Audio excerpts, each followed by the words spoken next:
के लिए। जैसा कि आप लोग देख रहे हैं, हेड हम लोग कंप्लीट कर रहे हैं। अशोक लीलन 400 का HM लोडर में इंजन लगा हुआ है। ओल्ड मॉडल का इंजन है BS2 का। इसे हम क्या करेंगे कि जैसे हेड कंप्लीट कर, हेड का तो और पहले का काम हम अभी वीडियो बना रखे हैं, बता रखे हैं कि पहले ये आपको वाल जो है एक साइड से एग्जॉस्ट रहेगा पहले, और उसके बाद इनलेट रहेगा, एग्जॉस्ट रहेगा, इनलेट रहेगा, एग्जॉस्ट रहेगा, फिर इनलेट रहेगा, उसके बाद exhaust, inlet, exhaust, inlet, exhaust, last में भी एग्जॉस्ट रहेगा, फर्स्ट में भी एग्जॉस्ट रहेगा। फ्रंट की तरफ से एग्जॉस्ट से शुरू होगा। कभी भी वाल हमें फिट करना है तो थोड़ा उसमें ऑयल लगा लेंगे। ऑयल लगा के तो उसके बाद वाल को डालते जाएंगे, नंबर मिला के 1 2 जैसे नंबर लिखा हुआ होता है, 1 1 2 2 3 3 4 4 5 5, और उसके बाद 6 पे नंबर नहीं लिखा होता है, वो मार्क लगा देते हैं। हेड वाले 6 पर नहीं लगाते हैं, उनके मार्क के हिसाब से हम लोगों को वाल को फिट करना पड़ता है। लेकिन ऑयल लगा के खूब बढ़िया सफाई करने के बाद पानी से धोएंगे, हवा मारेंगे, फिर सफाई करने के बाद ऑयल लगा के वाल में लगाएंगे, फिट करेंगे। उसके बाद फिर क्या करेंगे कि वाल लगाते जाएंगे नंबर वाइज देख के, जैसे जैसे 20 नंबर का है 1 1 2 2 ऐसे ऐसे, और इनलेट एग्जॉस्ट भी अपना देखते जाएंगे। पहले एग्जॉस्ट है फिर इनलेट है, ऐसे ऐसे देख के, क्योंकि छोटा बड़ा वाल होता है, एग्जॉस्ट का छोटा होता है और इनलेट का बड़ा होता है, यानी कि हवा लेने के लिए बड़ा वाल चाहिए इसमें, और जली हुई गैस जो निकलती है उसके लिए छोटा वाल चाहिए। उसी हिसाब से इंजन को ये बनाया गया है। वाल डालने के बाद हम इसमें सील फिट करेंगे, हाथ से ही प्रेस करके वाल का सील जो है वो 12 पीस वाल का सील आएगा। इसमें हमने PTL का वाल डाला था। PTL मीन्स मॉडिफाइड वाल आता है, वो टेपर कटिंग आता है। तो PTL का वाल यदि हम डालते हैं तो सील भी हमें वही PTL का ही डालना पड़ेगा। तो वाल फिट डालने के बाद इसमें इस टाइप का ऐसे खड़ा करने के बाद वो वाल सारा डाल लेंगे। उसके बाद एक बराबर जहाँ भी जैसे हमने फर्श है या जो भी है कार्टून रखे हैं उस पर रखने के लिए, या प्लेट है या बेंच है उस पर रख के, उसके बाद फिर वाल को ऐसे वाल सब डालने के बाद ऐसे हेड को वाल की तरफ पट कर देंगे ऐसे। उसके बाद फिर हम वाल जब डालते हैं तो स्प्रिंग डालेंगे। स्प्रिंग डालने के पहले हम वाल का सील डाल देंगे, 12 पीस हाथ से प्रेस करके डाल देंगे, आराम आराम से थोड़ा सा आग लगा के, ताकि आराम से वाल का सील चला जाए। उसके बाद फिर हेड का वाशर डालेंगे, स्प्रिंग डालेंगे, केप डालेंगे उसका जिसमें काटर बैठता है, उसके बाद काटर डालेंगे, फिर उसके बाद वाल का केप जो ये है इसको डालेंगे। लेकिन ये फिक्स होना चाहिए, लूज रहेगा तो गिर जाएगा, निकल जाएगा तुरंत। जिसके ऊपर रोकर चलता है, और रोकर यानी कि टैपिट चलता है इसी पर, और वाल का क्लीयरेंस भी हमें करना होता है। तो ये कटता नहीं है, इसलिए कंपनियां देती है कि वाल हमारा नहीं कटे। और इस तरह से इधर फिर एग्जॉस्ट हम लोग लगा लेंगे। एग्जॉस्ट लगाते टाइम ध्यान रखेंगे कि बैक साइड में इसका ऊपर वाला हिस्सा रहेगा जिधर साइलेंसर लगेगा लोडर में, और इनलेट मैनिफोल्ड जो है ये एग्जॉस्ट मैनिफोल्ड हो गया, इनलेट मैनिफोल्ड हो गया। इनलेट मैनिफोल्ड लगाएंगे तो ये ऊपर की तरफ रखेंगे। एयर फिल्टर का इनलेट पाइप इसमें आएगा, इधर से एयर साफ होने के बाद हवा इधर से इंजन की तरफ जाता है। जहाँ जैसे हमें नोजल जब फायर करता है तभी हवा की ज़रूरत होती है। दोनों का मिक्सचर होने के बाद इस पर जब फायर होता है और तब जाके हमारा इंजन स्टार्ट होता है। फायर होने के बाद इसमें 4 स्ट्रोक होता है, suction stroke, compression stroke, power stroke और एग्जॉस्ट स्ट्रोक। इस तरह इंजन का साइकिलिंग होता है और स्ट्रोक वाइज ये चलते रहता है। ये इंजन जो है 4 स्ट्रोक है। सक्शन स्ट्रोक में हवा अंदर खींचता है, कंप्रेशन स्ट्रोक में कंप्रेशन बनता है, पावर स्ट्रोक में जब हमारा नोजल जो है वो पिस्टन के ऊपर फायर करता है, एग्जॉस्ट में जो है जली हुई जो भी गैस है वो बाहर निकल जाती है। इस तरह हमारा साइकिलिंग चलते रहता है।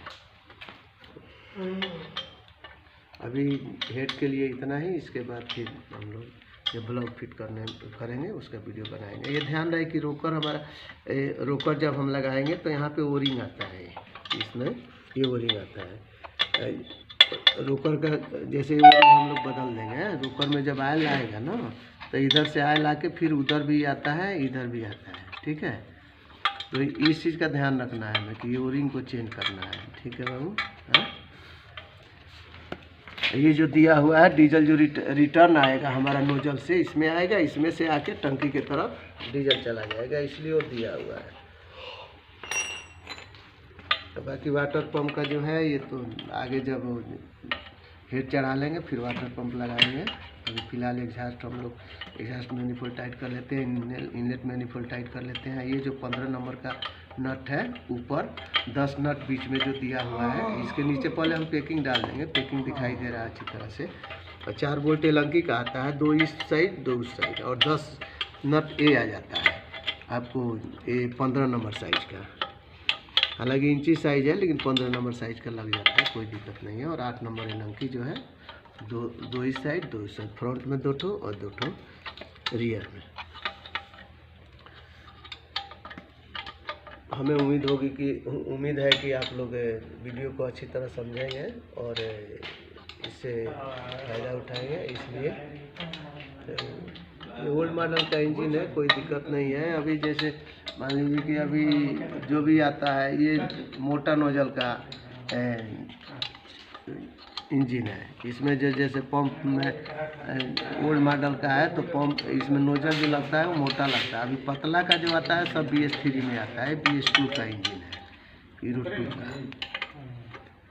पीतल का नट जो है इसमें दिया जाता है एग्जॉस्ट में, इसलिए कि यहाँ तो हमेशा टेम्परेचर हाई रहता है ना, गर्म होता है। तो यदि हम लोहे का नट डालेंगे ना तो इसमें सीज हो जाएगा, स्टड में जो है वो पकड़ लेगा, फिर खुलेगा नहीं। इसलिए यहाँ पीतल का ही नट दिया जाता है। ये ओवर हीट को कंट्रोल करता है, चाहे जितना गर्म हो जाए ख़राब नहीं होता है, जल्दी नहीं पकड़ता है, सीज नहीं होता है नट जो है इस तरह। इसीलिए पीतल का नट जाता है। यहाँ हमारा साइलेंसर लग जाएगा, ऊपर से आके यहाँ साइलेंसर लग जाएगा। यहाँ डीजल फिल्टर यहाँ पे लगा देंगे। HM लोडर का है, इसलिए थोड़ा इसमें गाड़ियों के इंजन से कुछ अलग, मतलब कि जैसे एयर फिल्टर वाला वगैरह लगाने का तरीका है, और कोई दिक्कत नहीं है। इंजन सेम है, जो गाड़ियों में 400 का आता है वही इंजन इसमें भी है। लेकिन ऑयल पंप के लिए चूँकि हाई स्पीड का इंजन है, क्योंकि रेस पे चलता है, इसलिए इसका ऑयल पंप जो है डबल दिया हुआ है। जैसे गाड़ियों में सिंगल देता है, इसमें जो है डबल ऑयल पंप दिया हुआ है। तो जब हम लोग ब्लॉक फिट करेंगे तो ऑयल पंप जैसे कैसे फिट करते हैं, कैसे क्या करते हैं, जैसे उसमें 4 पाइप दिया हुआ है, बोरिंग डालते जाएंगे और उसको फिट करते जाएंगे। वो जब फिट करेंगे तो फिर दूसरा वीडियो बनाएंगे।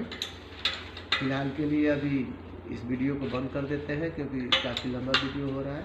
उसके बाद क्रेंक हम लोग बांधेंगे ब्लॉक का, फिर अभी बंद कर देंगे, क्योंकि अभी टाइम भी हो गया है, ड्यूटी ऑफ हो गई है। थोड़ा बहुत करके फिर बंद कर देते हैं। 1 मिनट यूँ लोग इनको फोटो लिया जा, रोको जी, चलो। ये हमारे सीनियर मैकेनिक हैं, सासाराम के रहने वाले हैं, बिहार के। ये हमारे एबी मैकेनिक साहब हैं, ये सिवान के तरवारा के रहने वाले हैं। ये लड़के जो है गाजीपुर के हैं, ये हिमाचल प्रदेश के, हम भी बिहार के रहने वाले हैं, सिवान डिस्ट्रिक्ट के। और पटेल इंफ्रास्ट्रक्चर लिमिटेड में हम लोग काम करते हैं। हमको भी इसमें लगभग 4.5 साल हो गया। पहले हम भी संजय इंडिया कंपनी में काम करते थे, उसके बाद PLC में भी काम किए, फिर अभी तो फिलहाल इसमें पटेल इंफ्रास्ट्रक्चर में 4.5 साल से हम काम कर रहे हैं। मैकेनिकल फोरमैन है हम, 24 वर्षों से फोरमैन है, 34 वर्ष हो गया हमको भी काम करते हुए। हमारे सीनियर मैकेनिक साहब हैं, इनको भी 20 साल हो गया। और आपको कितना साल हुआ? हमने क्या समझ में नहीं था। 20 साल इनको भी हो गया। हमारे धनेश्वर सिंह हैं, हमारे लाल मोहर सिंह हैं, हमारा नाम वाल्मीकि सिंह पटेल है। और ये अनु है हिमाचल प्रदेश के, और ये गाजीपुर के बबन जी रहने वाले हैं। ये भी अपने असिस्टेंट मैकेनिक हैं, लोग काम कर रहे हैं अपना। अच्छे लड़के हैं, अभी मेहनत करते हैं। आने वाले समय में भगवान करें इनको अच्छी सफलता मिले और मेहनत करते रहें। और बाकी पंजाब में हम काम जब बढ़िया करेंगे कौन है। तो फिर हम लोग जैसे इधर लाना पड़ेगा। इसमें ये ध्यान रहे कि ये BS2 में जो है ये स्पेसर आता है, BS3 का जो आता है, अभी नया इंजन जो आ रहा है इसमें स्पेसर नहीं आता है, इसी में रेडीमेड आता है, उसको कुछ स्पेसर बदलने की ज़रूरत नहीं होती है। आयल सील यहाँ पर चलता है, ये स्पेसर गर्म करके ही डाला जाता है, ऐसे नहीं डाला जाता है। ये जो टेपरनेस दिया हुआ है इधर, ये बाहर को रहेगा ताकि इधर से सील आराम से जाए और इधर जो है ये बराबर रहेगा। इधर इस चीज़ का हमें ध्यान रखना है कि ये गर्म करके ही ये स्पेसर को डालना है। और जब क्रेन को साफ़ करेंगे तो होले खूब बढ़िया से डीजल मार के ब्रश से साफ़ करके, ब्रश जैसे है इससे बढ़िया से साफ़ करते हैं।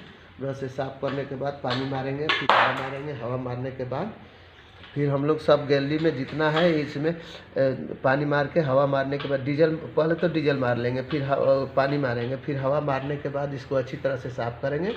और फिर उसके बाद साफ़ करने के बाद जैसे आप लोग ब्लॉक को देख रहे हैं, अभी हम लोग ये वायरिंग को बैठाएंगे। उसके बाद फिर आपको जैसे वायरिंग बैठाएंगे उसके बाद जब ये वीडियो बनाएंगे फिर दूसरा वीडियो बना देंगे। कट जो है बैरिंग का ये ध्यान रखना है कि हमारा ये जो कट है ये यहाँ का बैरिंग का कट रहेगा, इधर से आयल आता है, इधर से एक बैरिंग का कट जो है मेन केप के ऊपर जो है ABCD 7 केप होता है, तो ABCDEFG ऐसे लिखा हुआ रहता है, लेकिन इस पर नंबर मिटक गया है इसलिए 1 2 3 4 5 6 7 हम लोग डाल दिए हैं। थ्रस्ट वाशर जो है इसका जो कट होता है वो बाहर की साइड होता है। ये ध्यान रखना है हमको कि केप के जब हम थ्रस्ट वाशर लगाएंगे तो इसका कट जो है बाहर की तरफ रहेगा ताकि क्रैंक को ऑयल मिले। केप की तरफ प्लेन वाला हिस्सा रहता है। तो जैसे हम लोग इसका काम करेंगे, अभी करने जा रहे हैं, करेंगे, इसको बैठाएंगे तो अभी हम दूसरा वीडियो बनाते हैं क्योंकि ये वीडियो लंबा हो जाएगा। अभी हमारे वो सीनियर मैकेनिक लोग तो हो गए, अब हम लोग अभी हम बबन जी और अनु बाबू ये मिलके इधर काम करेंगे, थोड़ी देर करेंगे, आधा घंटा का लगभग। उसके बाद हम लोग भी बंद करेंगे और फिर आगे का वीडियो बनाएंगे। तो फिर आप लोगों को बताएंगे कि इसमें कैसे क्या होता है। जहाँ भी ऐसे जो प्रॉब्लम हो आप लोगों को नहीं समझ में आता है तो हमसे पूछ सकते हैं, कोई दिक्कत नहीं है। और ये अशोक लीलैंड का इंजन जो है कोई ऐसा चीज़ नहीं है, बहुत बढ़िया इंजन है। इसमें एक बार समझ गए तो समझ में आ जाएगा। बाकी अभी इंजन तो जो आ रहा है वो अशोक लीलैंड में भी आपको इतना मॉडल हो गया, और या टाटा में भी, किर्लोस्कर में भी सब मॉडल चेंज होते जा रहा है। तो इंजन है, लेकिन अभी फ़िलहाल अशोक लीलैंड का इंजन कर रहे हैं। और ये इस तरह से हम समझाएंगे कि आप लोगों को समझने में दिक्कत नहीं हो और आप लोग अच्छी तरह से समझ लें। इधर से जैसे हम 1 नंबर 2 नंबर, ये ध्यान रखना है कि इधर से अपना जो रहेगा तो 1 केप हो गया, ठीक है ना। और अब से बोलिए। हाँ, 7 केप। ये हमारा हो गया, D हो गया, C हो गया, D हो गया, ठीक है। ये D हो गया, चौड़ा वाला जो है सेंटर में चौड़ा वाला ये बेरिंग का हिस्सा रहेगा। वो ABCDEFG तक रहेगा, 7 केप होता है ना, तो ये G तक हमारा रहेगा। उसके बाद यहाँ पर ऑयल पंप आ जाएगा, स्टार्ट लगा के फिर ऑयल पंप लगा देंगे ऊपर से। फिर इधर ऑयल पंप लगाने के बाद इसको जब हम लगाएंगे, जो अपना गियर है जो जिससे आपको ये देता है, किसमें जैसे ये प्रेस होके जब रहेगा ना, ये ऑयल पंप घूमेगा तो ये ऑयल को उठाएगा, ठीक है ना। यहाँ गियर भी देता है, कभी जैसे हमें मैकेनिकल वो करना हो DG वगैरह में तो इसके ऊपर वो लगा दिया जाता है। वो एडाप्टर केप रहता है, फिर उसमें थ्रेड रहता है, उसमें लगा के और मैनुअली जैसे मैकेनिकल जिसका मीटर होता है तो घूमता रहेगा इंजन और मीटर चलता रहेगा। उससे हमें पता लगता है कि कितना हमारा डीजल का जैसे एवरेज लेना हो, कितना घंटा चला है, इससे मालूम हो जाता है। यहाँ पे जो है ऑयल डालने के लिए दिया हुआ है, ये ऑयल डालने के लिए साइड से दिया हुआ है। इसमें लोडर है इसलिए इसमें दिया है, और बाकी जो गाड़ियों का इंजन है उसमें इस टाइप का नहीं दिया हुआ है। फ्लाईव्हील का रिंग गियर यानी कड़ा जो आता है इसमें 136 आता है। फिर अभी जैसे हम लोग पिस्टन के बारे में आपको मैं बता देता हूँ आप लोगों को। ये समझ लीजिए कि इसमें कैम शाफ्ट साइड लिखा हुआ, पहले हमने पिस्टन ठोक लिया है। कैम शाफ्ट साइड जो लिखा हुआ है, साफ लिखा हुआ है, देखिए एक कैम शाफ्ट के साइड में रहेगा और इसका फायरिंग जो है एक साइड में होता है, सेंटर में नहीं होता है। तो इस हिस्से को जो है, जैसे हम पिस्टन ठोकने जा रहे हैं इसमें कनेक्टिंग रॉड में, तो इस हिस्से को हम अपने तरफ यदि रखते हैं बायां हाथ में, ये हिस्सा हमारे तरफ रहता है फायरिंग वाला, तो इसका कट जो है कैम शाफ्ट के साइड में रहेगा। ये ध्यान रखना है कि कैम शाफ्ट के साइड में, साइड जिधर लिखा हुआ है कैम शाफ्ट साइड, उधर ही हमारा बैरिंग का कट रहेगा, अपने तरफ नहीं रहेगा, दूसरे तरफ। मतलब कि जिधर कैम शाफ्ट साइड पिस्टन लिखा हुआ है पिस्टन पे, उधर ही ये भी रहेगा, इसका कट रहेगा। और दोनों का कट एक तरफ होना चाहिए ताकि उसको ऑयल मिले, लुब्रिकेंट्स हो सके। ये चीज़ है, ये जो कट जो है एक ही तरफ होना चाहिए। दो तरफ रहेगा तो इंजन सीज हो जाएगा, नहीं चलेगा। इस तरह हम लोग जो भी काम करेंगे ध्यान रखेंगे। इसमें ये भी देखा जाता है कि ये कोई जाम नहीं हो। जैसे रिपावरिंग वाले जो इंजन वो करते हैं तो कभी कभी टाइट छोड़ देते हैं, टाइट नहीं होना चाहिए, लूज भी नहीं होना चाहिए। इसमें इतना क्लियरेंस होना चाहिए कि टाइट भी नहीं हो, लूज भी नहीं हो। मतलब कि एक ये समझ लीजिए कि जैसे अखबार का पेपर है, उसको यदि हम डालते हैं बूस में और पिन में तो वो ऐसे फ्री होना चाहिए, टाइट घूमे, ज़्यादा लूज नहीं रहे, उस हिसाब से बुशिंग कराया जाता है ताकि लूज नहीं रहे। फिर सर्कलिप डालते टाइम ध्यान रखना है कि ये भी उल्टा सीधा होता है। तो टेपर वाला जो हिस्सा है ऊपर से जो डाउन को रहेगा, ये सरफेस जो है, तो ये जो है आपको ऊपर के तरफ रखना है। अब एकदम प्लेन वाला जो होगा वो नीचे के तरफ रहेगा। तो इस तरह से हमको लॉक देख लेना है, डाल देना है ठीक से। फिर ये 4 रिंग वाला पिस्टन है, तो जिस टाइप का पिस्टन हमारे इंजन में पड़ा हुआ वो पहले उसी टाइप का डालना चाहिए। क्योंकि अभी जो इंजन आ रहा है BS3 में बतासा टाइप का ही आता है, ये प्लेन होता है, यहाँ पर थोड़ा सा हाइट होगा, ये ऐसे नुकीला नहीं रहेगा। तो हम उससे वैसा नहीं डाल सकते हैं, ऐसा ही डालेंगे, नहीं तो फिर गलत हो जाएगा। ये ऑयल रिंग हो गया, ये ऑयल रिंग हो गया, ये ऑयल रिंग हो गया, ये कंप्रेसर रिंग हो गया, ये टॉप का रिंग हो गया। ये दोनों कंप्रेसर रिंग, 2 ऑयल रिंग हो जाएगा हमारा। तो इस चीज़ के ये आप लोगों को ध्यान में आ गया होगा कि हमारा जो कैम शाफ्ट साइड है उसी साइड में हमारा मक्खी रहेगा, जिसको मक्खी भी बोलते हैं। ये बैरिंग का जो मक्खी है उसी साइड में रहेगा, जैसा कि आप लोग देख रहे हैं। रात का टाइम है इसलिए थोड़ा इधर बाबू इधर करना। ये कैम शाफ्ट साइड में मतलब कि मक्खी रहता है, इसका ये ध्यान रखना है। और एक ही साइड में होना चाहिए। एक साइड में मक्खी किसी भी इंजन का, चाहे दुनिया का कोई भी इंजन हो, कोई भी इंजन करते समय ध्यान रखना है कि हमारा जब कनेक्टिंग रॉड फिट करेंगे तो उसका केप, उस केप का मक्खी उसी साइड में होना चाहिए जिस साइड में एक का है कनेक्टिंग रॉड का, उसी साइड में उसके केप का भी कट हो, नहीं तो फिर इंजन तुरंत पकड़ लेगा, वो चलेगा ही नहीं। क्योंकि उसको ऑयल ही नहीं मिलेगा, ऑयल नहीं मिलेगा तो इंजन कैसे चलेगा।